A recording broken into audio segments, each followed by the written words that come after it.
Bukit Tabor sebagai yayasan yang bergerak di bidang pendidikan telah sah secara hukum sejak 2015 lalu dan proses belajar mengajar terus berlangsung, hanya saja permasalahan tanah dan bangunan.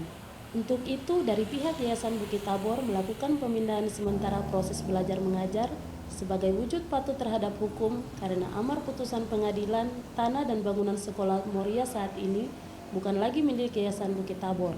Namun proses belajar mengajar atas nama Sekolah Moria adalah kewenangan dari Yayasan Bukit Tabor yang sah diakui oleh Kementerian Pendidikan. Dalam hal ini, legalitas hukum terhadap ijazah yang dikeluarkan karena sudah meluluskan siswa-siswi Sekolah Moria. Untuk kami menyampaikan kenapa sampai proses perpindahan ini harus kami lakukan. Yang kedua, kenapa sampai nama Moria itu masih tetap ada pada Yayasan Bukit Tabor. Kemudian yang ketiga, nanti mungkin ada penjelasan terkait dengan aset itu. Ya. Sementara itu, kuasa hukum Bukit Tabor menyampaikan kepada para guru yang mengajar di Sekolah Moria untuk mengikuti perpindahan belajar mengajar yang dilakukan oleh Yayasan Bukit Tabor karena masih terikat kontrak. Kemudian para orang tua murid, kemudian calon orang tua murid yang nanti akan hendak memasukkan anaknya kepada pihak sekolah, pihak yang mau masuk ke Sekolah Moria, SD, SMP, dan SMA.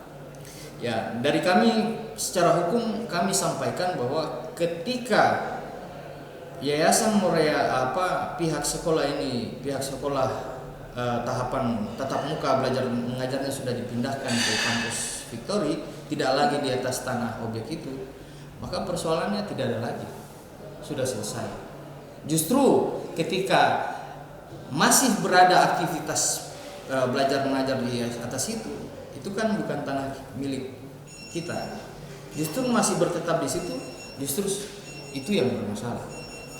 Nah, kemudian kami sampaikan juga kepada jajaran staf guru bahwa kami ingatkan kembali secara hukum pun kontrak kerja itu terikat dengan Yayasan Bukit Tabor.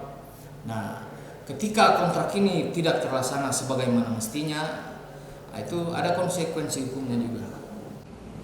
Dari Kota Sorong, Papua Barat Daya, Tim Liputan iNews Sorong Raya.id memberitakan.